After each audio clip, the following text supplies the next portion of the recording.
তরুণ sir tutorial mathematics চ্যানেলে তোমাদের সকলকে স্বাগত। আমরা যে পর্ষদের টেস্ট পেপারটা সলভ করছিলাম সেখানে হিন্দু স্কুলের যে শর্ট কোশ্চেনগুলো ছিল অর্থাৎ 1, 2, 3 এবং 4 সমস্ত শর্ট প্রশ্নগুলো আমি করে দিয়েছিলাম। আজকে আমরা বেথুন কলেজিয়েট স্কুলে এই যে শর্ট কোশ্চেনগুলো আছে এইগুলো নিয়ে আমরা আজকে সলভ করব। তো কী বলেছে প্রথমে একের অঙ্কটা দেখো। একের অঙ্কটা কি বলেছে, আসল ও 5 বছরের সরল সুদের অনুপাত 10:3 হলে বার্ষিক শতকরা সরল সুদের হার নির্ণয় করতে দিয়েছে। তাহলে আমি ধরি আসল ইকুয়াল টু হচ্ছে 10x আর সুদটা তাহলে 3x হবে, যেহেতু অনুপাতটা 10:3 দিয়েছে। তাহলে বেথুন কলেজিয়েট স্কুলের আমি এটা সলভ করছি। প্রথমে একের অঙ্কটা কি বলেছে, আসল এবং 5 বছরের সরল সুদের অনুপাত দিয়ে দিয়েছে। তাহলে ধরি আসল সমান হচ্ছে 10x টাকা এবং সুদ বলতে গেলে এটা 5 বছরের টোটাল সুদটা সেটা হচ্ছে 3x টাকা। এটা x হচ্ছে আনুপাতিক, যেখানে x আনুপাতিক ধ্রুবক,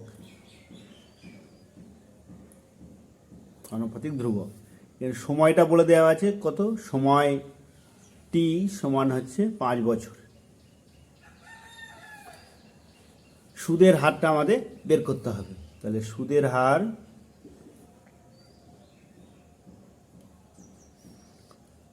এটা হচ্ছে আর ইকুয়াল টু হচ্ছে সুদের হার আর পার্সেন্ট সমান জিজ্ঞাসা চিহ্ন।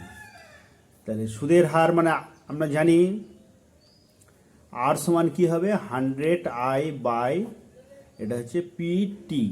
যদি টি বের করতে দিত তাহলে 100i বাই PR হতো। আচ্ছা, যদি পি বের করতে দিত 100i বাই TR হতো। তাহলে এখানের মধ্যে দেখো 100 ইন্টু i মানে কত আছে 3x বাই পি মানে কত আছে 10x আর টি মানে আছে সময়। তাহলে এটা x আর x কেটে গেল 10, এটা হলো 5 2 ইকুয়াল টু 6। তাহলে এটা অ্যান্সারটা আমাদেরকে 6% হয়ে গেল। তাহলে এটা সি অ্যান্সার হয়ে গেল। তাহলে এটা অ্যান্সার হয়ে গেল সি, অ্যান্সার হচ্ছে সি। পরেরটা কি বলেছে দেখো, 2 নম্বরটা বলেছে যে কোন শর্তে ax² plus bx plus c equal to 0 হবে। 0 দ্বিঘাত সমীকরণের একটি বীজ শূন্য হবে। তো একটি বীজ শূন্য হওয়ার শর্তটা কি হয়, যদি দেখো সিটা 0 হয়ে যায় তাহলে আমরা এখান থেকে এক্সটা কমন নেবো। তাহলে x into x plus b equal to 0। তো এখান থেকে এক্স ইকুয়াল টু 0 একটা বেরিয়ে যাচ্ছে।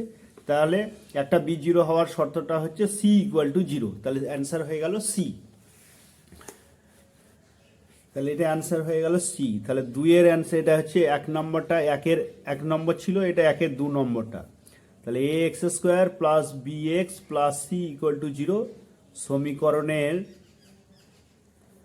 একটি বীজ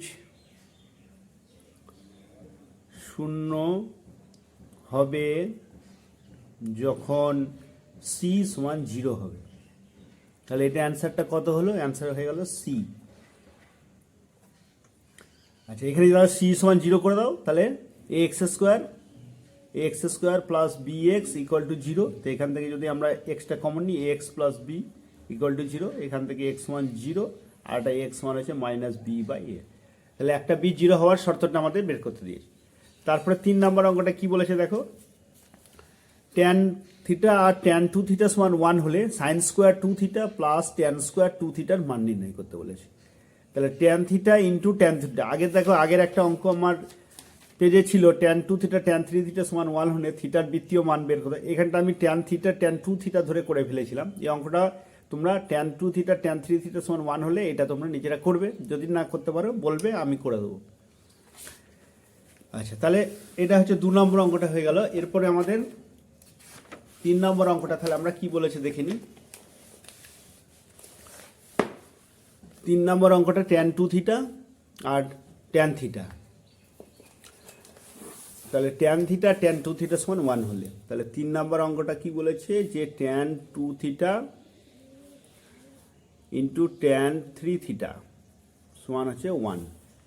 এখান থেকে আমাদের sine square 2 theta plus tan square 2 থিটার মান বের করতে হবে। তাহলে এখান থেকে আমরা কি করব, ট্যান 3 থিটা, এই ধরনের অঙ্ক একটাই নিয়ম হচ্ছে, এরকমভাবে আমি যেভাবে করছি এইভাবে তোমরা করে নেবে, যে ধরনেরই থাক না কেন, এই ধরনের অঙ্ক যাই থাক না কেন। তাহলে ট্যান 3 থিটা সমান 1/ট্যান 2 থিটা।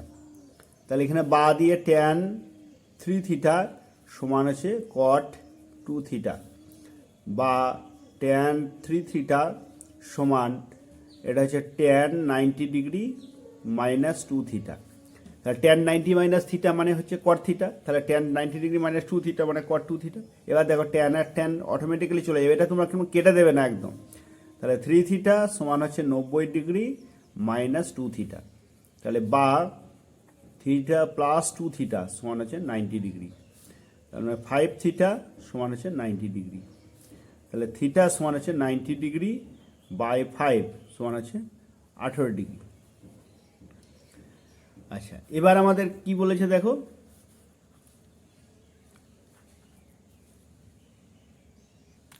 আচ্ছা দেখো 3 অঙ্কটা একটু লিখতে ভুল হয়ে গেছিল, এটা tan theta into tan 2 theta সমান 1। তাহলে ট্যান থিটা ইকাল টু 1/ট্যান 2 থিটা। তাহলে ট্যান থিটা ইকাল টু হলো কট 2 থিটা। তাহলে tan theta equal to tan 90 degree minus 2 theta. তাহলে theta equal to 90 degree minus 2 theta, tan tan চলে গেল।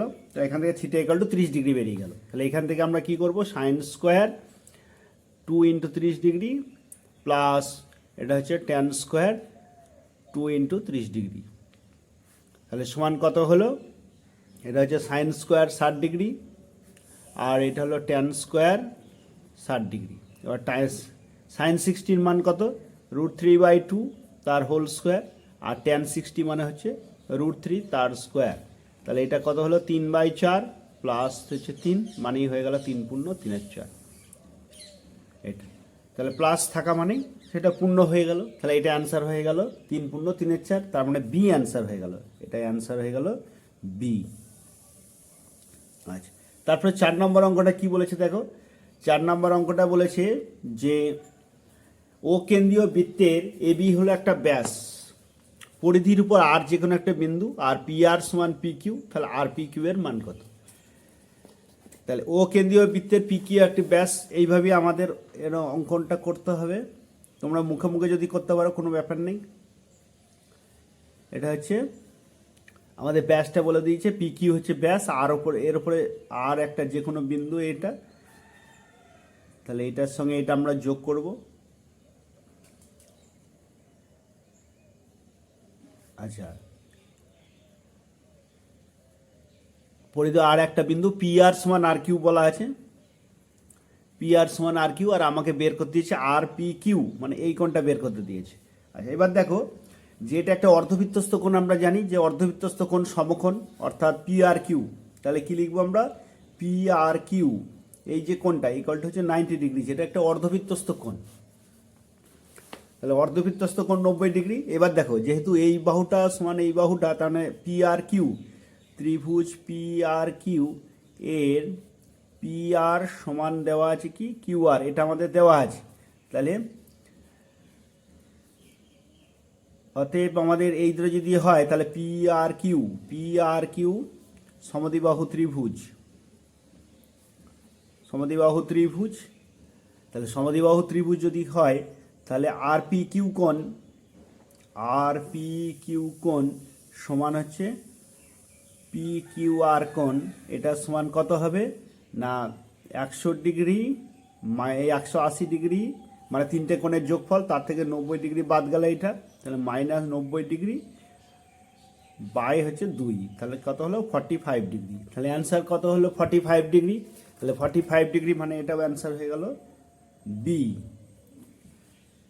আচ্ছা, আমরা কি জানি যে একটা শীর্ষকোণ, এটা হচ্ছে শীর্ষকোণ, তাহলে 180 থেকে শীর্ষকোণটা যদি বাদ দিয়ে দাও তাহলে বাকি যত পুরো থাকবে সেটা তোমার এই দুটো কোণের যোগফলের সমান হবে, যেহেতু এই দুটো কোণ সমান বলে দিয়েছে। তাহলে এটা 45 ডিগ্রি বেরিয়ে গেল 4 নম্বর অঙ্কটা। এরপরে 5 নম্বর অঙ্কটা কি দিয়েছে দেখো, 5 নম্বর বলেছে একটি লম্ববৃত্তাকার শঙ্কুর ব্যাসার্ধের দৈর্ঘ্য একই রেখে উচ্চতা দ্বিগুণ করা হলো, তাহলে শঙ্কুর আয়তন কত হবে, কত আয়তন বৃদ্ধি পাবে। তাহলে আমাকে এটা বই থেকেই দিয়েছে অঙ্কটা। তাহলে 5 নম্বর অঙ্কটা আমি করছি দেখো। তাহলে ধরি লম্ববৃত্তাকার শঙ্কুর ব্যাসার্ধ, এটা সমান হচ্ছে আর একক, এবং লম্ববৃত্তাকার শঙ্কুর উচ্চতা সমান হচ্ছে এইচ একক। অতএব লম্ববৃত্তাকার শঙ্কুর আয়তন সমান কত হবে? 1/3 পাই আর স্কোয়ার এইচ, এত ঘন একক। এখন শঙ্কুর দৈর্ঘ্য, এই শঙ্কুর ব্যাসার্ধের দৈর্ঘ্য একই রেখে উচ্চতা দ্বিগুণ করলে আয়তন হয় 1/3 পাই আর স্কোয়ার ইন্টু 2h, এত ঘন একক। তাহলে সমান কত হচ্ছে দেখো, 2/3 পাই আর স্কোয়ার এইচ, এত ঘন একক।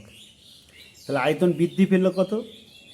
তাহলে মোট আয়তন বৃদ্ধি পেল, এটা হচ্ছে 2/3 পাই আর স্কোয়ার এইচ মাইনাস 1/3 পাই আর স্কোয়ার এইচ, এত ঘন একক, সমান হলো 1/3 পাই আর স্কোয়ার এইচ, এত ঘন একক।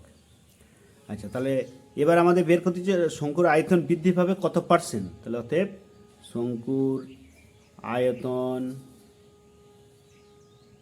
আয়তন বৃদ্ধি পাবে কত? বৃদ্ধি পেয়েছে, এটা বৃদ্ধি পেয়েছে, তাহলে 1/3 পাই আর স্কোয়ার এইচ, এটা শতকরা। আর আয়তন কত প্রথম অবস্থায় ছিল? এইটা 1/3 পাই আর স্কোয়ার এইচ, তাহলে 1/3 পাই আর স্কোয়ার এইচ ইন্টু 100, এটা পার্সেন্ট। তাহলে সমান হয়ে গেল, এটা কেটে গেল, তার মানে 100% অ্যান্সার হয়ে গেল। তাহলে এটা অ্যান্সার হয়ে গেল ডি। তাহলে 5-এর অ্যান্সার হয়ে গেল ডি। তোমরা যদি মুখে মুখে করতে পারো কোনো অসুবিধা নেই, এগুলো 1 নম্বরের অঙ্ক, করে দেখাতে হবে না। যদি এই অঙ্কটাই 2 নম্বরে দিত, তার জন্য আমি করে দেখিয়ে দিলাম কীভাবে করতে হবে। তাহলে এটা অ্যান্সার হয়ে গেল 5-এর দাগে ডি অ্যান্সার হয়ে গেল। তারপরে 6-এর অঙ্কটা কী দিয়েছে দেখো, 94, 33, 86, 32, 80, 48 এবং 70 সংখ্যাগুলির মধ্যমা বের করতে দিয়েছে। তার আগে মধ্যমা বের করতে গেলে আমরা আগে সাজিয়ে নেব। তাহলে 6 নম্বর অঙ্কটা দেখো, প্রথমে দেখো 94, 33, 86, 32, 80, 48 আর 70, এগুলোকে আমরা প্রথমে সাজিয়ে নেব। তাহলে সাজিয়ে মানে ছোট থেকে বড় সাজিয়ে নেব। তাহলে আগে 32 আছে, তারপরে কত আছে? 33 আছে, তারপরে 40 আছে, তারপরে 48 আছে, তারপরে 70, 80, 86 আর 94। এবার তো আমাদের মোট পদ সংখ্যা কত গুনতে হবে দেখো, কটা পদ আছে। তাহলে 1, 2, 3, 4, 5, 6, 7, 8টা পদ আছে। তাহলে 8টা পদ যদি হয়, তাহলে আমাদের 3টে 6টা বাদ দিয়ে দাও। তাহলে এদিকে 3টা বাদ দিয়ে দাও, এদিকে 3টা বাদ দিয়ে দাও। যদি 7টা থাকতো, তাহলে এদিকে 3টে, এদিকে 3টে বাদ দিয়ে দাও, মাঝেরটা থাকতো। এবার আমাদের কি হচ্ছে, যেহেতু 8টা পদ আছে জোড় সংখ্যক, তাহলে জোড় সংখ্যক পদের ক্ষেত্রে যটা পদ থাকে, আমাদের নিয়মটা কি, যে একটা হচ্ছে তোমার n/2 প্লাস n/2 প্লাস 1। হ্যাঁ, তাহলে কি বলেছে, যে এখানে 8টা পদ আছে, তাহলে 8টা পদ হলে আমাদের 4তম পদ আর 5তম পদ, এই দুটোর যোগ করে তাদের গড় সূত্র অনুযায়ী। তাহলে এটা করলে কত হচ্ছে, আমাদের 70 আর 48 যোগ করে দাও, 70 প্লাস 48 বাই হচ্ছে 2, তাহলে 8 আর 7 আর 4 11 বাই 2, এটা হচ্ছে 59। তাহলে এটা অ্যান্সার।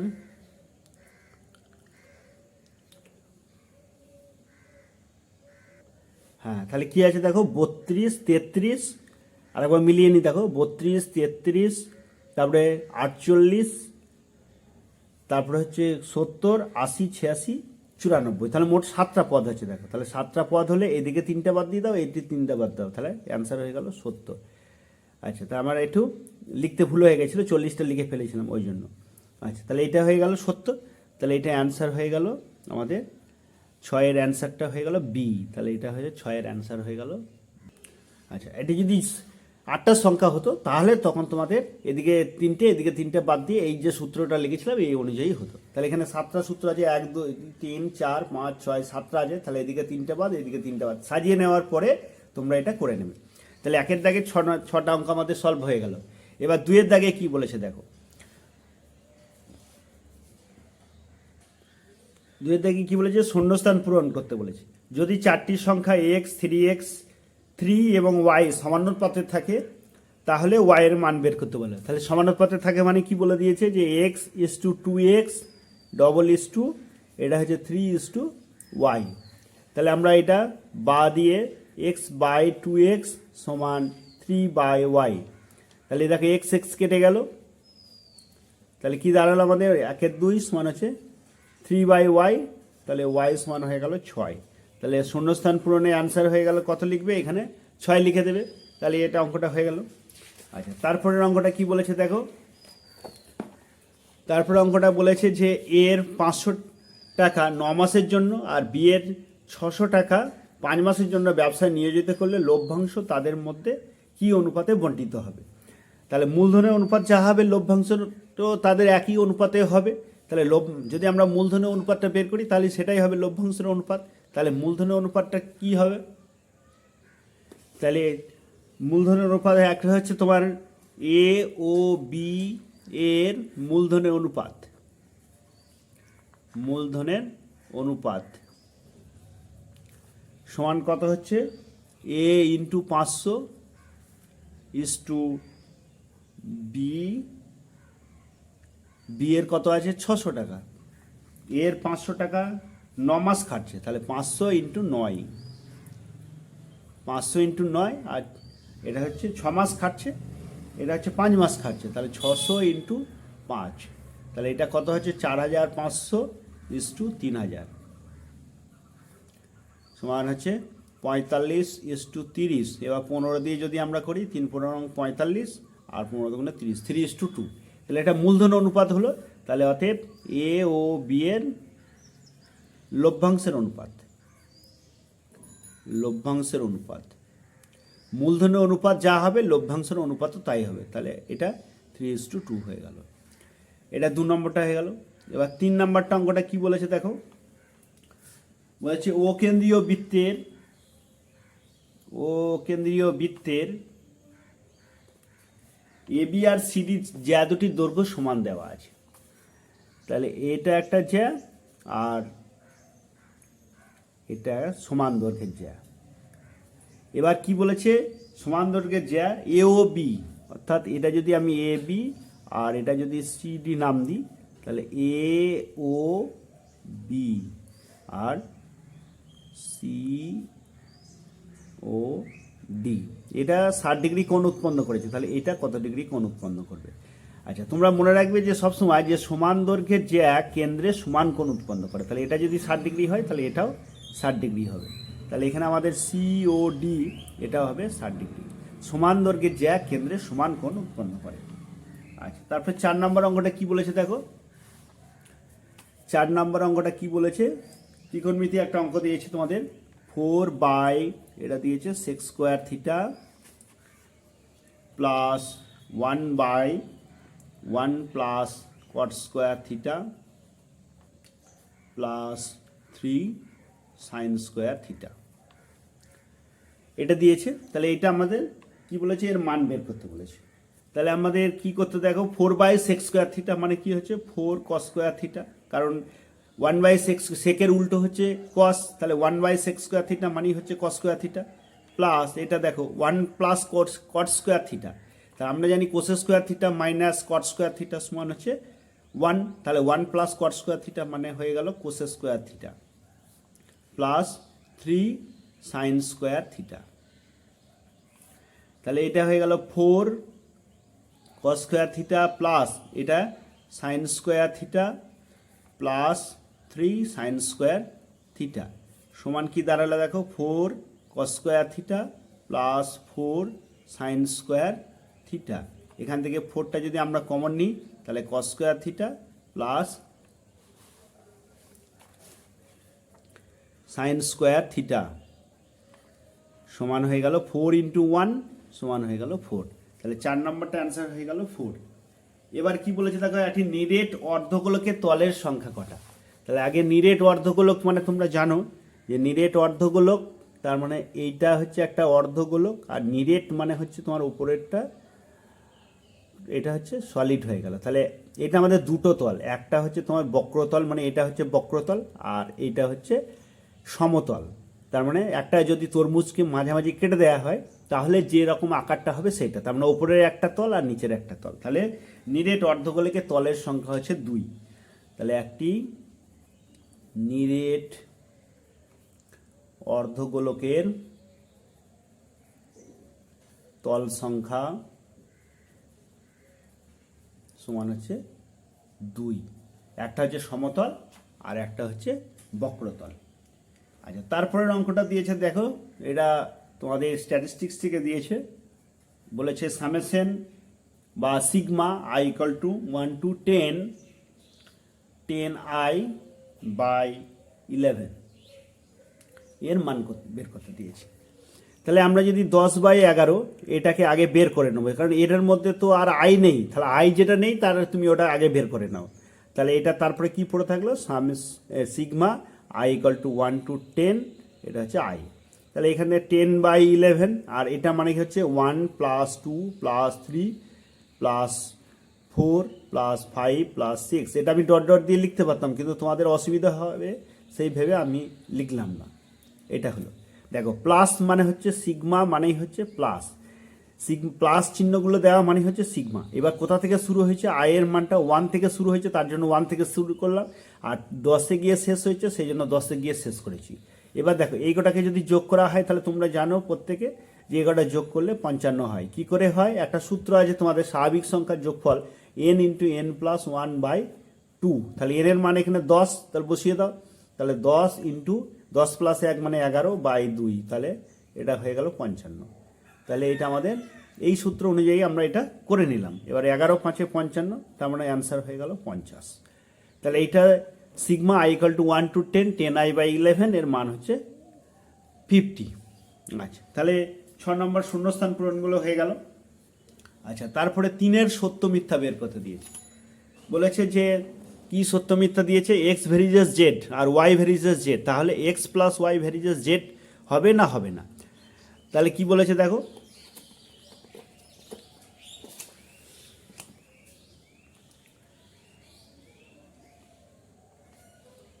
এক্স, তাহলে আমি লিখি 1 নম্বরে অঙ্কটা কি বলেছে, 1 নম্বরে 3-এর 1-এ এক্স ভেরিজেস জেড আর কি দিয়েছে ওয়াই ভেরিজেস জেড। আচ্ছা, তাহলে আমাদের কি হলো, এখান থেকে এক্স ওয়ান তাহলে কি লিখতে পারি আমরা কে জেড, আর এখানে ওয়াই সমান লিখতে পারি k1 জেড, যেখানে কে আর k1 হচ্ছে ভেদ ধ্রুবক, যেখানে কে ও k1 ভেদ ধ্রুবক। এটা তাহলে এবার যদি এটাকে 1 নম্বর আর এটাকে 2 নম্বর দাও, তাহলে 1 আর 2 যোগ করলে কি আসছে দেখো, এক্স প্লাস ওয়াই সমান কি আসছে কে জেড প্লাস k1 জেড। এখান থেকে কে প্লাস k1 এটা হচ্ছে জেড। তাহলে এক্স প্লাস ওয়াই ভেরিজেস জেড, এটা ধ্রুবক, তাহলে এটা হয়ে গেল, তার মানে এটা হয়ে গেল সত্য। তাহলে এটা হয়ে গেল সত্য। আচ্ছা, এই যে 2-এর 1-এর অঙ্কটা দেখো, এখানে আছে x:3x হবে, কারণ এটা তোমার অনুপাতটা দেওয়া আছে 1 x 3x 3, এটা তাহলে এটা কত হবে 3, তাহলে এইটা কত হবে 3 আর এটা হবে 9, তাহলে এটা অ্যান্সারটা হবে 9, অ্যান্সারটা হচ্ছে 9। আচ্ছা, তাহলে 2 নম্বরটা কি বলেছে দেখো, দুটি চতুর্ভুজে অনুরূপ কোণগুলি সমান হলে চতুর্ভুজ দুটি সদৃশ্য। এটা মিথ্যা হবে।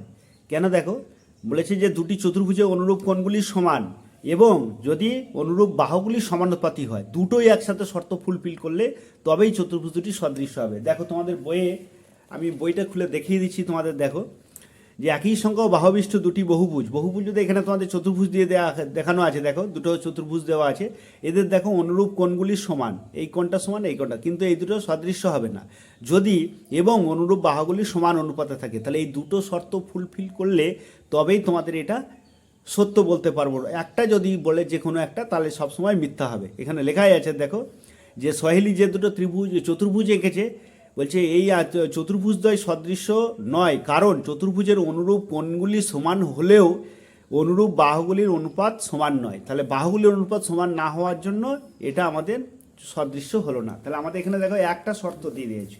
এখানে কি বলেছে, দুটি চতুর্ভুজের অনুরূপ কোণগুলি সমান হলে চতুর্ভুজ দুটি সদৃশ্য, তাহলে এটা আমাদের মিথ্যা হবে। তাহলে 2 নম্বরটা এটা কি হবে, মিথ্যা।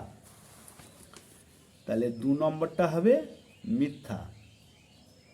আচ্ছা 3 নম্বরে তারপরে কি বলেছে দেখো, 3 নম্বর বলেছে যে একটি লম্ববৃত্তাকার শঙ্কুর উচ্চতা, ব্যাসার্ধ এবং তির্যক উচ্চতা সর্বদা একটি সমকোণী ত্রিভুজে বাহুত্রয়। এটা তোমাদের আগের পেজেও ছিল, তাহলে এটা আমাদের সত্য হবে, কারণ আমরা জানি যে একটা লম্ববৃত্তাকার শঙ্কু,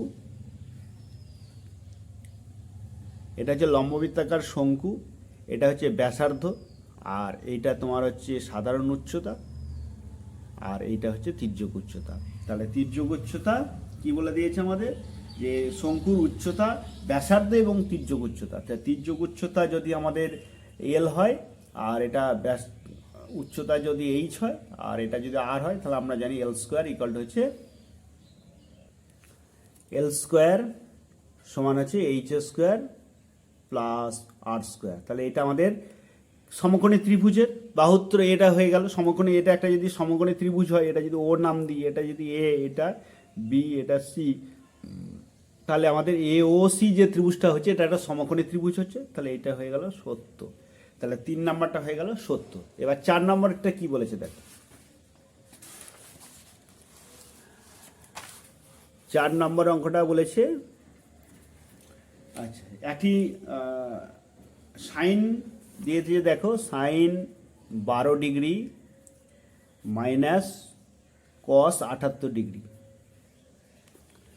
sign 12 degree minus cos 78 degree, এর সরলতম মান দিয়ে দিয়েছে কত, এখানে 1 বলা আছে। তাহলে আমরা এটা আগে অঙ্কটা করে নিই। দেখো সাইন 12 ডিগ্রি মাইনাস এটা কস 78 ডিগ্রি, মানে কি লিখতে পারবো, কস 90 ডিগ্রি মাইনাস 12 ডিগ্রি। কেন না, দেখো এটা 90 থেকে 12 বাদ দিলে 78 হচ্ছে, তাহলে এটা হয়ে গেল দেখো সাইন 12 ডিগ্রি মাইনাস এটা হয়ে গেল সাইন 12 ডিগ্রি, তাহলে এটা হয়ে গেল 0। কিন্তু আমাদের দেওয়া আছে কত দেখো, এটা দেওয়া আছে 1 সরলতম মান, তাহলে এটা হয়ে গেল মিথ্যা। তাহলে এটা হয়ে গেল মিথ্যা। আচ্ছা 5 নম্বরটা কি আছে দেখো, 5 নম্বরটা বলেছে একটি ব্যবসায় রাজু এবং আসিফের মূলধনের অনুপাত 5:4। রাজু মোট লাভের 80 টাকা পেলে আসিফ পায় 100 টাকা। তাহলে এখান থেকে দেখো রাজুর মূলধনটা বেশি, আর আসিফের মূলধনটা হচ্ছে কম। তাহলে দেখতে পাচ্ছ যে রাজুর থেকে আসিফ বেশি লাভ পেয়েছে, তাহলে এটা ভুল হয়ে গেল, কারণ এটা এর লাভটা বেশি হবে, রাজুর বেশি লাভ হবে, কারণ রাজুর মূলধন বেশি আছে। তাহলে এটাও হয়ে গেল মিথ্যা। তাহলে 5 নম্বরটা হয়ে গেল মিথ্যা। 6 নম্বরটা কি বলেছে দেখো, 5 নম্বরটা মিথ্যা বুঝতে পারলে কেন, যে মূলধনের অনুপাত এখানে রাজুর বেশি আছে, তাহলে রাজুর লাভটা বেশি হবে, সেই দেখিয়ে আমি করে নিলাম। তারপর দেখো 3, 14, 18, 20, 5 এদের তথ্যের মধ্যমা বলেছে 18। তাহলে আগে সাজিয়ে নেবে, তারপরে মধ্যমা বের করবে। তাহলে আগে সাজিয়ে নিই, তাহলে এটা কত সাজিয়ে নিলে হবে 3, তারপরেটা হবে 5, তারপরেটা হবে 14, 18, 20। তাহলে এটাকে যদি সাজিয়ে নাও, এদিকে দুটো বাদ, এদিকে দুটো বাদ, তাহলে এটা হচ্ছে 14টা হচ্ছে মধ্যমা। তাহলে তথ্যে এখানে দেখো সাজানো না থাকা অবস্থাতেই যদি হতো, তাহলে সেক্ষেত্রে মধ্যমাটা 18 হতো, কিন্তু যেহেতু সাজিয়ে নিয়েছি, তাহলে 3, 5, 14, 18, 20, তাহলে এদের মধ্যমা 18, এটা হচ্ছে মিথ্যা। তাহলে 6 নম্বরটাও হয়ে গেল মিথ্যা। আচ্ছা তাহলে আমাদের বেথুন কলেজিয়েট স্কুলের 3 পর্যন্ত যে অঙ্কগুলো আমাদের সত্য মিথ্যা শূন্যস্থান পূরণ এবং 1 নম্বর, 2 নম্বর, 3 নম্বর অঙ্কগুলো করে দিলাম। আমরা পরের ভিডিওতে আবার 4-এর দাগের অঙ্কগুলো এইগুলো আমরা সলভ করব। আর আমার ভালো করে অঙ্কগুলো তোমরা মন দিয়ে দেখো, তোমাদের এখান থেকে মাধ্যমিকে পড়ার সম্ভাবনা আছে। যদি কোনো অসুবিধা অবশ্যই কমেন্ট করবে, আর বন্ধুদের মধ্যে প্রচুর পরিমাণে শেয়ার করবে। আর যদি ভিডিওটা ভালো লাগে অবশ্যই একটা লাইক দিও। আজকে এই পর্যন্ত।